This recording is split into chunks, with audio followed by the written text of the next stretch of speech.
So when it goes down, what rifle are you grabbing? Today, we're going to talk about mine. Let's get into it.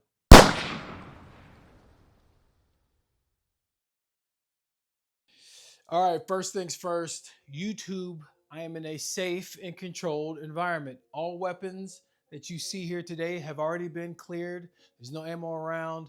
The magazines you see are standard capacity magazines. But now that that's out the way, let's get into it. Welcome back to the channel. Today, everybody, we're going to talk about a topic that has never been talked about on YouTube, and that is a general purpose rifle. Anyway, we know there's a million videos out there about GPRs, general purpose rifles, but today we're going to talk about mine. And this rifle we're going to talk about happens to be the one that I'm grabbing when it goes down. The it is a bad thing, but if it were to go down, I hope it's aliens. I hope that it is aliens. Look, I'm gonna be honest with you. I believe anything and everything that is said about aliens is because I'm stupid, potentially, but more importantly, it's because I want it to happen. Okay, I want there to be aliens. Bring it. You know what I'm saying? To you, Independence Day and Men in Black were movies. To me, they're documentaries. You hear about Billy Bob in a cornfield in Iowa saying he got abducted. I believe him. Yeah, he may be smoking meth and haven't slept for 4 days, but what's he got to lie about? I mean, he seems like an upstanding dude to me. So, hey, anything to go with aliens, I'm in. So that's my it. But in all seriousness, let's get into this rifle build. This is I'm not gonna call it a custom rifle build, but it's something that I picked out the parts and put it all together. And it's my favorite rifle. It's my favorite rifle to shoot, soft shooting, suppress. It's all that good stuff. But yeah, let's get into it. All right, here it is. This is my baby. I don't have a name for it yet. I just call it the 50 Shades of FDE rifle. Quick overview. This is just a 12.5 inch AR-15 that has been built and tuned, and it's fantastic. It shoots soft. It's quiet enough, and you know what? You can see in the dark. Look at that. But anyway, enough talking. Let's just get into it. Let's break it down piece by piece and why I selected this to be my Alien Defender rifle. All right, let's start here in the rear. This is my favorite stock. This is the BCM SOP Mod 0 stock. I love it. First off, it looks cool. And if your rifle doesn't look cool, you're probably doing it wrong. But in all actuality, I do love the stock. It's low profile enough, but still gives you a little bit of cheek weld, has a little bit of flair here for your cheek weld. And I love that. So these are on pretty much all my ARs. I have too many ARs. I have a problem, y'all. I see something and then I buy it. And then it sits in the safe. Huh.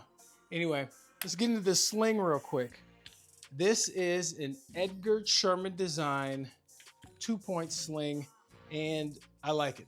I like it a lot. It's have a little pull tab so you can tighten it up to your body, and it's pretty low profile. So when you're mounting it and you bring it to your cheek, you don't have the sling kind of getting in the way. As we move forward, the first thing you see is the charging handle. This is an Odin Works charging handle. I do not know the name of it. What I think is cool about it has this little tab here. So when you're racking the bolt back, it is easy to pull. When you're using it with gloves, very easy to manipulate. It's bigger, so you can just get a bigger purchase when you're pulling back the bolt. Speaking of the bolt, I have a BCM, whatever their regular mil-spec bolt in.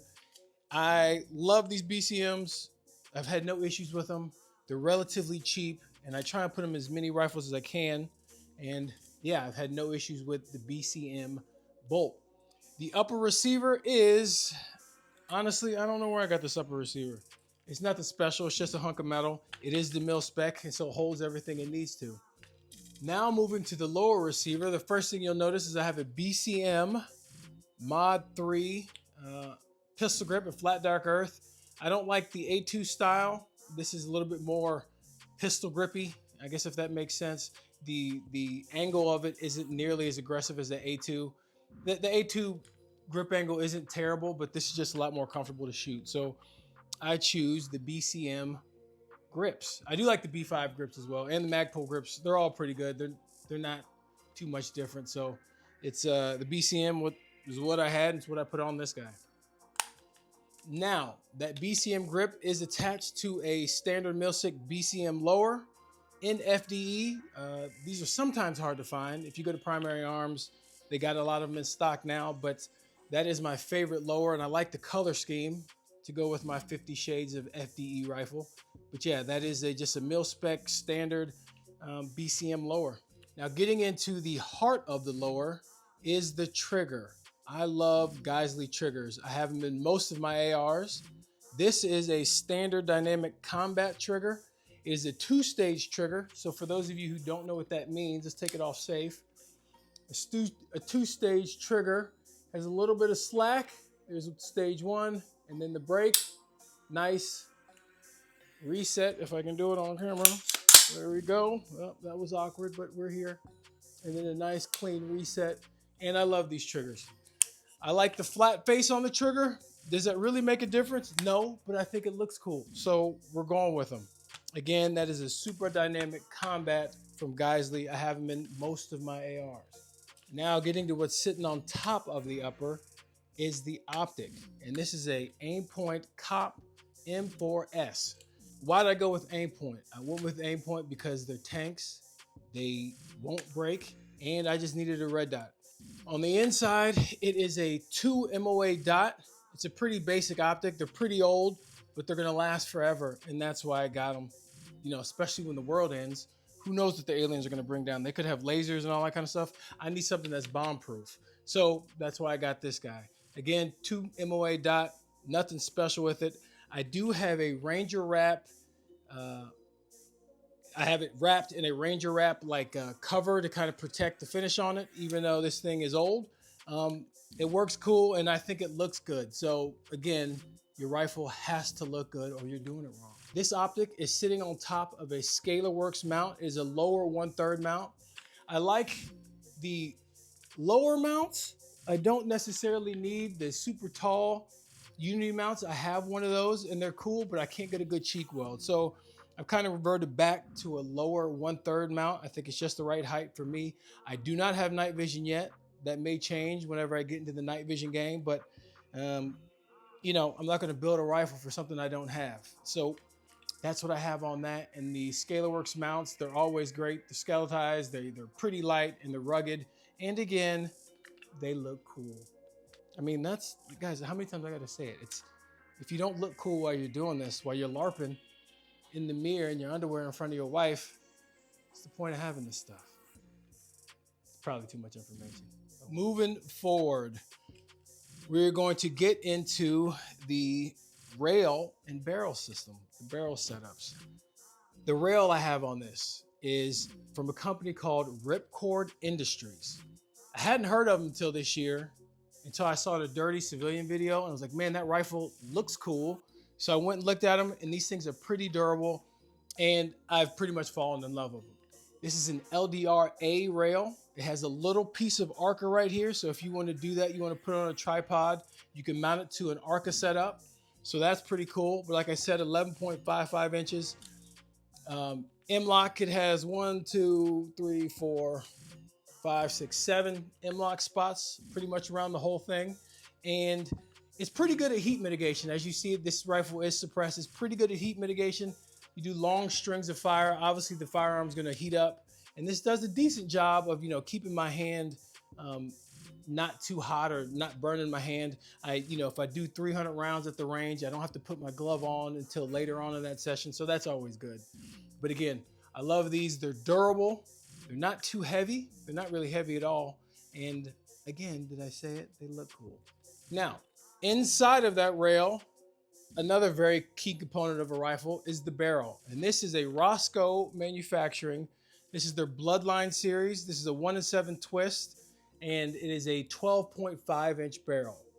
Why did I go with 12.5 inches? Well, you get on the internet, there's guys with big sticks, there's guys with long sticks, there's guys with medium sticks. I've chose the wrong phrasing for describing all of that. Anyway, I went with 12.5 because it gives me that versatility that I'm looking for. So with this barrel length, I can take it out to 300 yards, but then again, it is still maneuverable enough if I have to come in, clear my house or whatever I'm doing, it is still small enough, especially when you attach a suppressor to it. It is still small enough that it's not cumbersome, and it shoots really, really well. It shoots better than I can shoot. So when we take it out to the range, I'm gonna do another video where we're actually shooting this thing. If it's inaccurate, it's not because of the barrel, it's because of your boy. And I'm working on it, all right? Give me a break. Lay off. This is SBR, people. Don't beat me up in the comments. This is a registered SBR rifle, short barreled rifle, for those of you who don't know. ATF required me to do that, so, I'd rather not go to jail or prison. So it is a 12.5-inch SBR. Now, moving to the Foregrip. This is a company called Onyx Arms. It is their, it's like a stubby M-lock foregrip. This is good. I don't grab it like this, like a nerd. Again, it's just, I have these up here specifically so when I want to bring that rifle into my shoulder, I can kind of bring that pressure and get a good weld into my shoulder. And yeah, they work pretty well. Again, they look sweet, so I like that. Now, getting into the light setup. I don't have NVGs, so I don't, or nods, excuse me. I don't have any night vision capability, so I don't have any type of laser aiming device, but I do have a light on here. I think every rifle that you're gonna have to use to fight with, potentially, needs to have a lighting device. And this is just a Streamlight, one of their, I don't know, it's like their two. I can't remember which one it is, but I painted over it, so I was trying to read it, but I can't see it. These Streamlights, they're durable. They're bright enough for me. I don't know all the sciencey stuff. Looks like a lightsaber right there, but it works for me, and I haven't had to change the battery on this thing yet, and I've had it for a while. And yeah, I like it. Pretty simple. All right, now getting to the tip of the rifle, I have a Huxworks 7.62 Flow TI. These things are fantastic. Now, it's not the 5.56 version, so if I ever wanted to take it off and put it on a bigger bore rifle, I could. This suppressor pretty much lives on this gun. Matter of fact, once I put it on, I haven't taken it off yet. I love, if you can see here, you can see the holes in the front. This is their flow-through technology. It has completely taken the need for me to have to tune this gun out of the scenario. I don't have to. This is just a regular standard H buffer, whatever came with the lower. Haven't had to touch it. The rifle is not gassy at all. Gas, it's the exact opposite of my damn dog, who's, consistently lighting us up. Consistently lighting us up. She used to sleep with us, but she snores and she farts all the dang time, and I can't do it. But anyway, I love her, but she stinks and is loud. This is the dog I'm talking about. Look at her. Look at the camera, Luna. She's small, but she's heavy. It's like she's built out of lead, but she's loud and she stinks. So, exact opposite of my suppressor. Say hi, Luna. Say hi. Say hi. Oh, you're cute. Unlike this. So, love Huxworks products. I am going to get more to put on other rifles, but this, my RC3 is pretty cool too, but this is probably my favorite. With it being TI, with it being titanium, it's light, so the gun isn't super front heavy. Matter of fact, the gun isn't heavy at all. Very easy to maneuver, target transition, all that good stuff. I just love these Huxworks. I couldn't recommend them enough. And we know with the tax stamp going away here soon, or the payment for the tax stamp going away here soon, go out and buy you one of these. They are a little bit more pricey because it is flow through. It does get hot, but it's awesome. And now I can't shoot unsuppressed. When I take a gun out and shoot it unsuppressed, I'm like, man, what is going on? Even with ear protection on, with this, it just makes it a lot easier, a lot more enjoyable to shoot. And did I say it before? It looks cool. So yeah, that is the suppressor. All right, ladies and gentlemen, that is it for my GPR, my general purpose rifle build. This is my favorite rifle I have. Like I said, I have a bunch of rifles.